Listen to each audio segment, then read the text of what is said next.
বসন্ত নয়, আমার দরজায় প্রথম কড়ানির ছিল অবহেলা। ভেবেছিলাম অনেকগুলো বর্ষা শেষে শরতের উষ্ণতায় মিশে এলো বুঝি বসন্ত।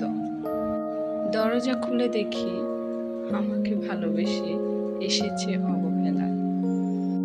মধ্য দুপুরে তীর্যক রোদের মতো অনেকটা নির্লজ্জভাবে আমাকে আলিঙ্গন করে নিয়েছিল অনাকাঙ্ক্ষিত অবহেলা।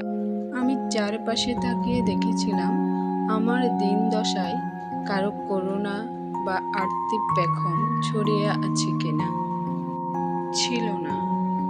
বৃষ্টিহীন জনপদে খড়খড়ে রোদ যেমন ধূসর মতোই অধমনীয়,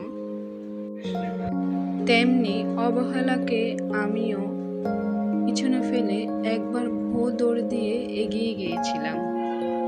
তখন দেখি আমার সামনে কলহাস্যে দাঁড়িয়েছে উপেক্ষা।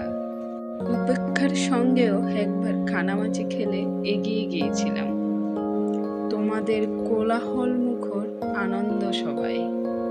কি মিলেছিল? ঠোঁট উল্টানো বৎসনা আর অভিশপ্ত অনুরার মতো এক তাল